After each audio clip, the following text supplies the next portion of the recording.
A paz do nosso Senhor Jesus seja com todos, amém? Quando o pastor Paulo falou que eu poderia trazer numa quarta-feira o meu testemunho, o Espírito Santo me fez lembrar que algumas vezes eu pedi a Deus que me concedesse essa oportunidade de compartilhar com a igreja a grande obra que Deus fez na minha vida. E assim, eu fico maravilhada porque desde o início do culto, o Senhor tem confirmado o que Ele ministrou no meu coração para essa noite. Né? E para quem não me conhece, meu nome é Renata, tenho 28 anos, sou casada com o irmão Fábio Moreno, homem de Deus, e eu me considero uma pessoa privilegiada, porque a minha família, eu nasci em um berço cristão, né? E o meu avô paterno, Jaime Onofre, foi um pastor temente a Deus, homem de oração e centrado na palavra, né? O meu pai é pastor, e acho que a maioria aqui conhece, né? Pastor Reinaldo.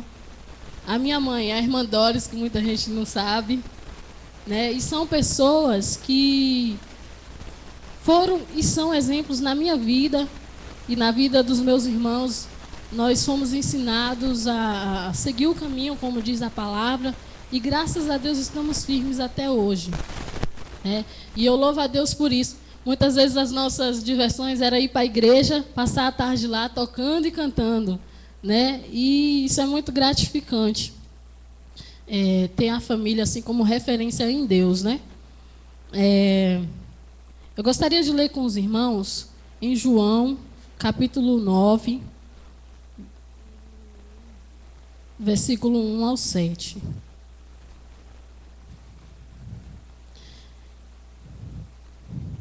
Quantos aqui acreditam no Deus do milagre? Então diga, eu sirvo ao Deus do milagre. Amém, Senhor. Ao passar, Jesus viu um cego de nascença. Seus discípulos lhe perguntaram: Mestre, quem pecou, este homem ou seus pais, para que nascesse cego? Disse Jesus: nem ele, nem seus pais pecaram, mas isto aconteceu para que a obra de Deus se manifeste na vida dele. Enquanto é dia, precisamos realizar a obra daquele que me enviou. A noite se aproxima, quando ninguém pode trabalhar. Enquanto estou no mundo, sou a luz do mundo. Tendo dito isto, cuspiu no chão e misturou terra com saliva e aplicou-a aos olhos do homem. Então lhe disse: vá, lava-se no tanque de Siloé, que significa enviado. O homem foi, lavou-se e voltou vendo. Amém? Que o Espírito Santo possa falar no seu coração assim como ele tem ministrado no meu coração durante esses dias. Né? Quando eu tinha 6 anos de idade, foi diagnosticada uma doença chamada Legg-Calvé-Pertz. Tem até a radiografia que está aqui comigo, né, que prova que eu tinha a doença. E foi descoberta por acaso, né? Que eu fui fazer exame de rotina e lá o médico viu eu caminhando e falou: vou passar uma radiografia para essa menina. E depois disso teve várias outras radiografias que comprovou a doença. Né? O nome, a origem dele é porque 3 médicos, um dos Estados Unidos, França e Alemanha, descobriram isso individualmente. Então, como não sabe quem foi o primeiro, ficou o sobrenome de cada um deles. É uma doença rara, que, assim, para ter uma ideia, entre 1 em cada 10 mil crianças.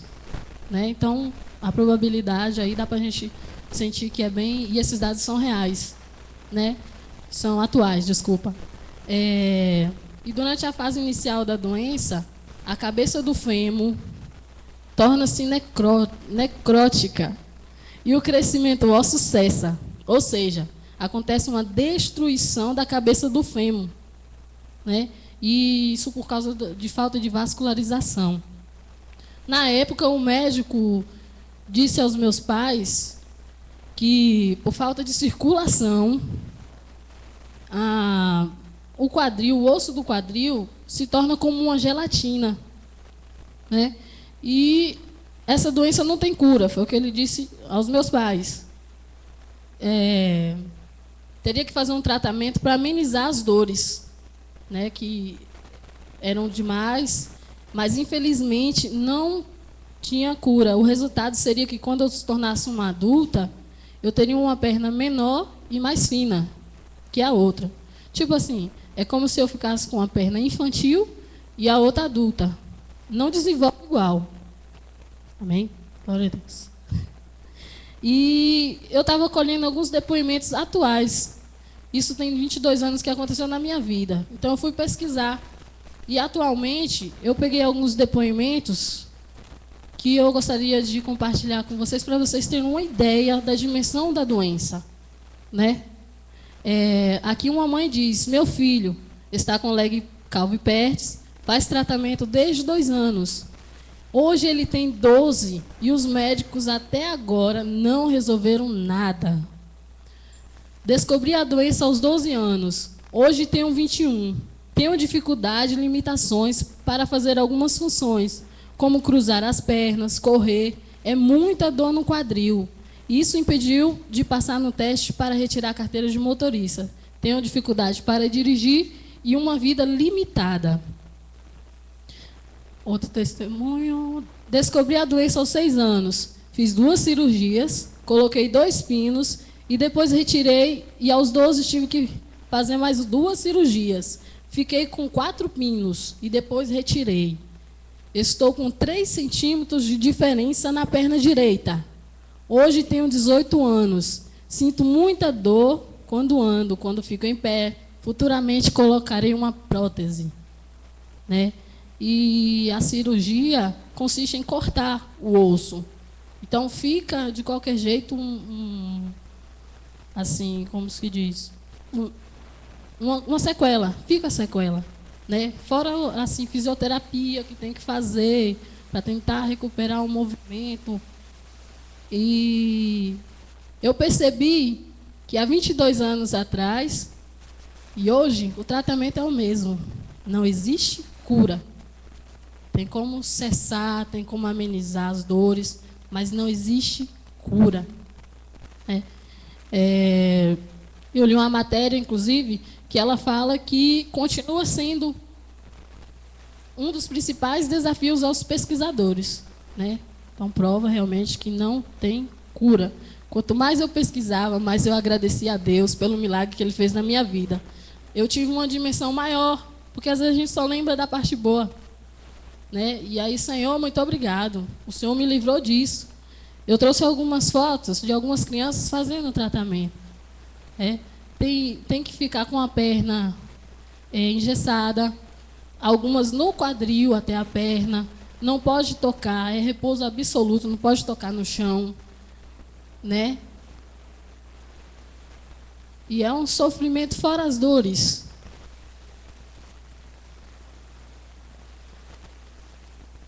Dá para a gente ter uma noção que é sofrimento. Para uma criança, pense e dizer assim, você não pode correr, você não pode pular, você tem que ficar de repouso absoluto.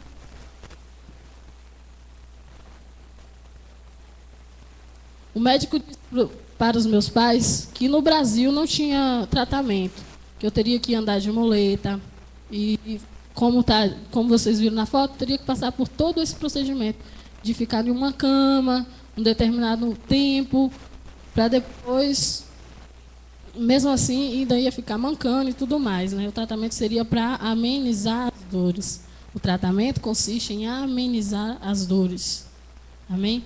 Daí nós fomos para casa, meus pais com aquela notícia triste. Aparentemente, a esperança deles foi retirada. Não tinha jeito, foi o que o médico disse. Infelizmente, não tem jeito, sua filha vai ficar aleijada o resto da vida. Né? E a partir daí a doença se agravou mais. Eram dores constantes. E diversas vezes, pela madrugada, meu pai me contou que ele ia no meu quarto e eu gemia de dor dormindo. E a oração dele, diversas vezes, dizia assim: Senhor, inclina o seu ouvido aqui. Está ouvindo? Ela está gemendo de dor. Agora olha o meu coração. Se eu pudesse, eu tirava. E ele agradecia, porque não podia fazer nada.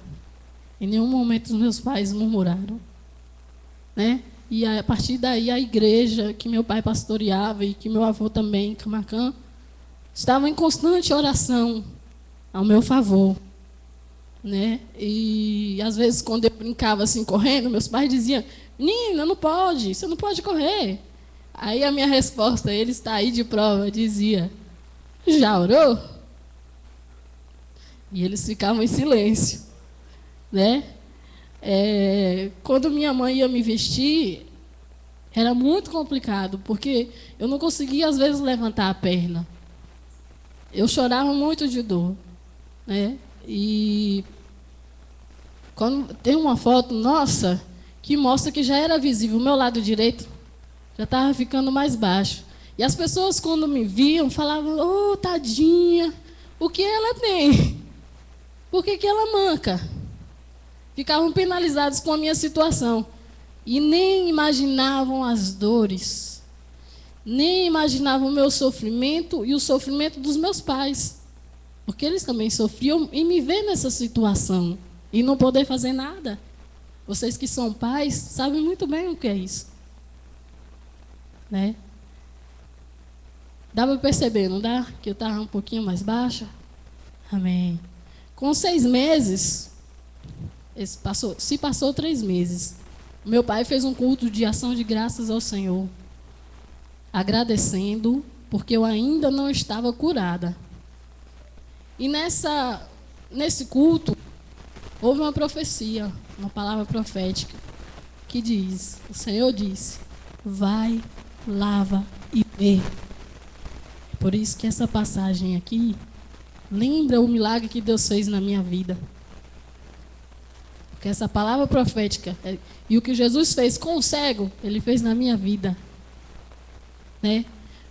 E aí se passou mais algum tempo e as dores continuavam, o sofrimento continuava, foram muitas lágrimas, mas também muita oração, né? A igreja sempre em constante oração, que é a chave de tudo.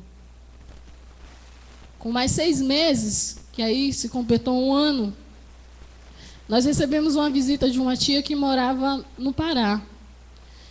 E ela não sabia que eu estava com a doença, não sabia de nada do acontecido. Quando ela me viu passar, porque pela foto você vê que eu já estava assim, e no meu andar era manco. Então, quando ela viu, ela ficou assustada e disse para os meus pais: essa menina está gravemente doente. Né? Lá onde eu moro, tem um casal de amigos meus que tem um filho nessa mesma situação e eles estão sofrendo muito. Aí ela disse: leva o gente para Brasília, que lá no Sara Kubitschek tem o recurso para essa doença. Aí disse: não tem jeito, mas ameniza as dores e cessa a doença. Tipo, ela não progride dali. O que ela desgastou, desgastou. E dali em diante ia passar por todo esse procedimento, que é sofrimento. Para uma criança de 6 anos, né? E meus pais conseguiram marcar a consulta por telefone. E no telefone mesmo eles foram informados que eu ia ter que ficar 15 dias internada, para eles poderem analisar a minha situação. Naquela época não tinha tanta informação como a gente vê hoje na internet, né? Tanta informação. Se hoje ela ainda é um desafio para a medicina, antes, há 22 anos atrás, imagine. Aí que era escasso mesmo as informações a respeito da doença, né? E aí eu ia ter que ficar lá 15 dias internada para aliviar as dores e para saber daí qual seria o próximo passo.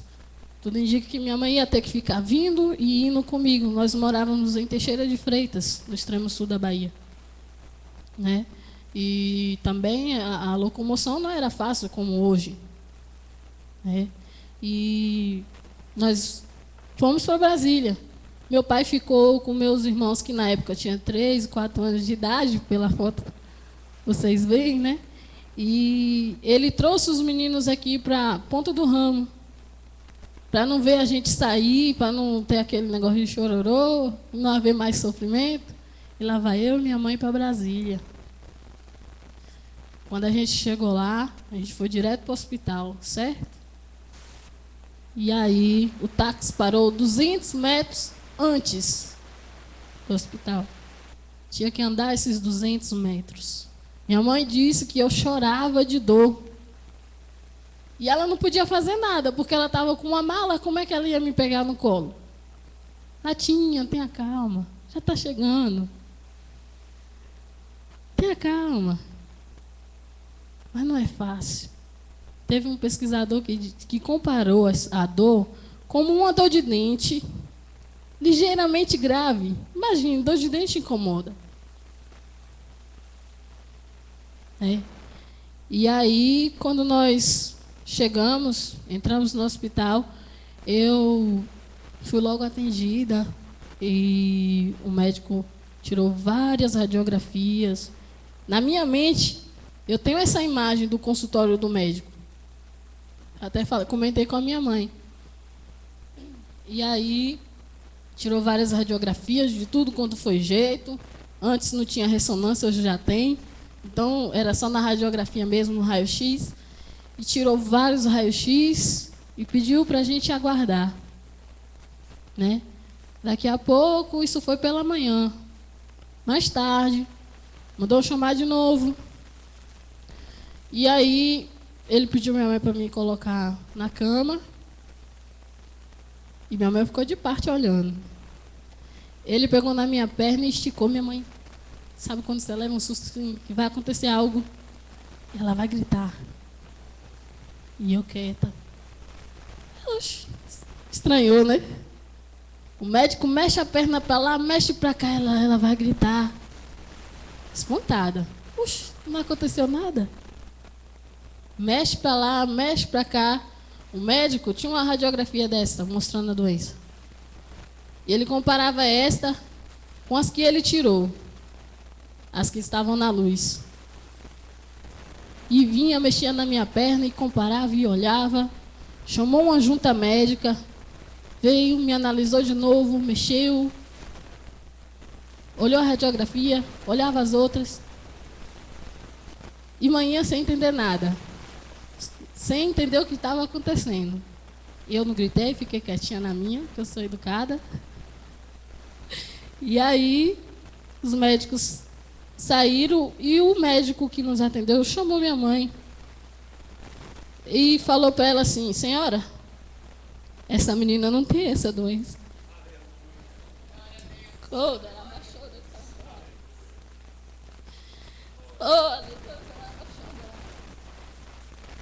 aleluias. E a partir dali eu fui curada. Não senti mais dores. A minha perna, que era menor, não sei como, mas Jesus sabe. Está normal. Vocês estão vendo. Isso para a honra e glória do nome de Jesus. E esse milagre que aconteceu na vida do cego, que aconteceu na minha vida, pode acontecer na sua. Hoje ainda. Pode ser daqui 1 ano, como foi o meu caso. Pode ser daqui 5 minutos. Mas a gente tem que perseverar firmes na oração. Minha mãe ficou tão alegre, ela não trouxe nenhum raio-x do que o médico tirou, que eu não tinha doença. Eu lembro que, quando ia contar esse testemunho, que hoje está sendo a primeira vez que eu estou contando para a igreja, a juventude aqui sabe, porque eu já contei a algumas pessoas, mas mais meus pais e minha mãe que testificaram sobre isso. Eu lembro que eu achava o máximo. Quando ia contar na igreja, anda aí. Aí eu ia. achava aquilo o máximo. E hoje eu tenho noção de que eu tenho que agradecer mais a Deus. Vale a pena, igreja, dizer não às coisas do mundo. Vale a pena negar o padrão do mundo, sim, por amor a Jesus. Vale a pena chegar aqui na igreja e levantar as mãos e exaltar a Deus, sem ninguém precisar dizer, faça.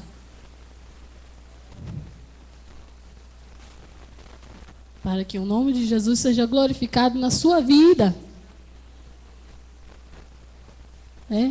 É necessário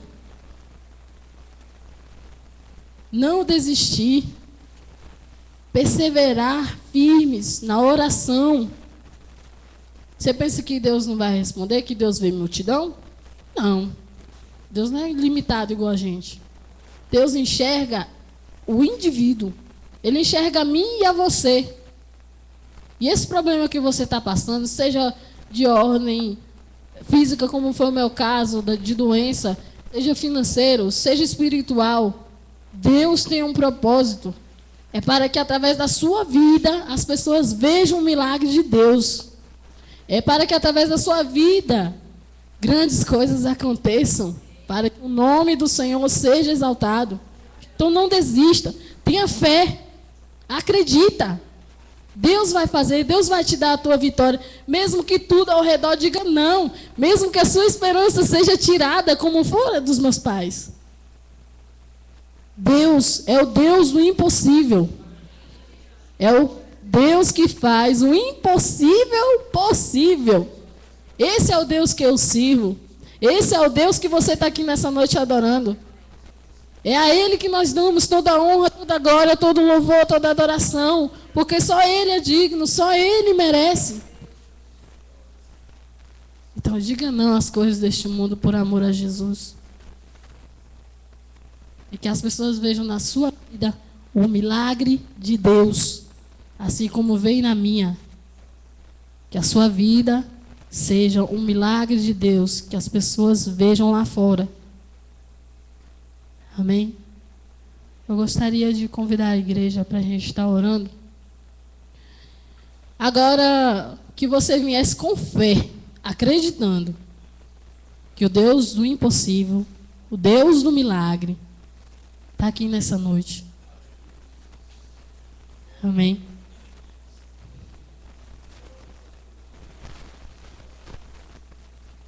Glória a Jesus.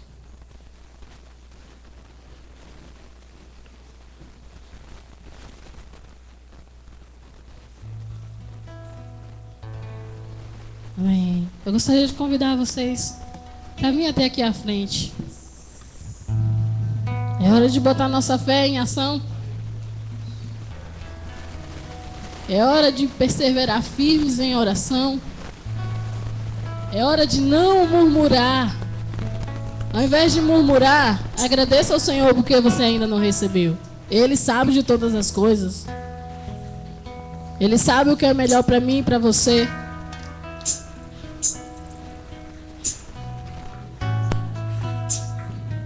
Glória a Jesus. É por isso que eu louvo, meu Deus. Eu tenho uma dívida de gratidão enorme com Deus. E louvo a Ele por tudo que Ele tem feito na minha vida. Por tudo que Ele ainda vai fazer. Pelos livramentos que eu recebi, mesmo não sabendo. Por esse grande milagre que Deus operou na minha vida. Glória a Jesus. Quando tudo diz que não, sua voz me encoraja a prosseguir. Aleluia, Deus. Quando tudo diz que não, ou parece que o mar, Deus abre. Aleluia. Sei que não estou só, e o que dizes sobre mim não pode se frustrar. Aleluia.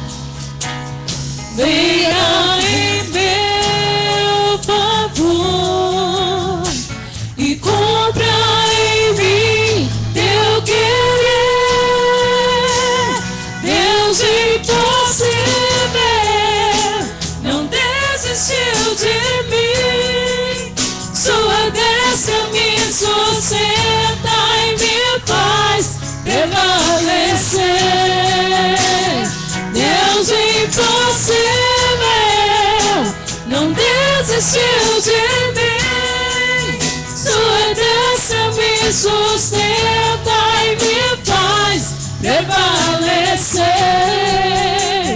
Deus impossível. Senhor, Tu és Deus do impossível, Pai. Deus impossível. Oh, Deus. Aqui estão os Seus filhos, Senhor. Eu não sei o que eles estão passando, Pai, mas Tu sonda lá no mais íntimo. Tu conhece todas as coisas e sabe a necessidade de cada um aqui, Senhor. E na autoridade do Teu nome, Pai, do Teu Filho Jesus, eu Te peço, opera um milagre na vida dessas pessoas, assim como o Senhor fez na minha vida, Pai. Faça na vida de cada um aqui que está aqui presente, Senhor, para que o Teu nome seja exaltado, para que nós reconhecemos ainda mais que o Senhor é Deus, que o Senhor abre porta onde não existe, que o Senhor abre o mar, Pai, para a gente passar a pés enxutos. Senhor, nos ensina a perseverar em Ti, Pai. Nos ensina a não murmurar, Senhor. Nos ensina a esperar o Teu tempo nas nossas vidas, Jesus. Senhor, nós precisamos de Ti até para Te buscar, Pai. Por isso nós Te pedimos, ajuda-nos, Senhor. Socorre-nos, Deus. E os Teus ouvidos para os Teus filhos, Pai. Assim como o Senhor ouviu as orações dos meus pais, eu Te peço, ouça as minhas orações, Senhor. E derrama uma bênção especial na vida de cada um aqui presente. Que amanhã, Senhor, sejam eles testificando da Tua graça na vida deles, Pai. Que hajam muitos milagres, Senhor. Que hajam muitos milagres, Jesus. Pois nós queremos ver o Deus do impossível agir nas nossas vidas. Nós acreditamos, Senhor, que Tu podes fazer. Nós reconhecemos, Deus, que sem Ti não somos nada, Senhor. O homem pode dizer que não tem jeito, mas para Ti tem, Pai. Tu és a solução, Jesus. E nós Te pedimos nessa noite, alivia a dor, Senhor. Alivia a dor desse coração aflito, Pai. Toma em Tuas mãos, Jesus. Mostra para essa pessoa que Tu está com ele, Senhor. Que ele não está sozinho. Que a nossa vantagem é que o Senhor passa conosco nas lutas. É que o Senhor nos fortalece a cada dia, Senhor. E eu Te peço, Deus, age no nosso meio. Nós queremos dizer que o Deus do milagre tem feito em nossas vidas grandes coisas. Grandes coisas tem feito o Senhor por mim. Por isso estou alegre. Aleluia. Santo, santo é o Teu nome, Senhor. Santo, santo é o Teu nome, Jesus. Oh Deus, nós Te adoramos, Pai. Porque nós sabemos que o Senhor está ouvindo o nosso clamor, Jesus. Nós sabemos, Pai, que nada acontece por acaso. E que o Senhor vai agir em nosso favor, Deus. Obrigada, Jesus, por poder contar contigo. Por poder Te chamar de Pai. Abba, Pai. Oh, Paizinho. Oh, Senhor, nos abençoa cada vez mais, Deus, para que o Seu nome seja exaltado, para que o Teu nome seja glorificado, Senhor. Que as pessoas que entraram aqui hoje, assim como eu Te pedi que o Senhor trouxesse quem precisasse de ouvir, que saiam daqui diferentes, que saiam daqui com o milagre do Senhor. E que possamos dizer, Senhor, que grandes coisas o Senhor tem feito por nós. Obrigado, Senhor. Obrigado, Jesus. Nós só temos que Te agradecer, Deus, por tudo que o Senhor tem feito nas nossas vidas, Pai. Amém, Jesus. Esse é o nosso Deus. um Deus de milagre. E creia tão somente que grandes coisas ainda estão por vir. Que o Senhor nos leve em paz para os nossos lares. E que tenhamos uma semana abençoada ainda, em nome do Senhor Jesus. Amém. Dá um abraço ao seu irmão, abençoa, dá uma palavra de bênção para ele, em nome de Jesus.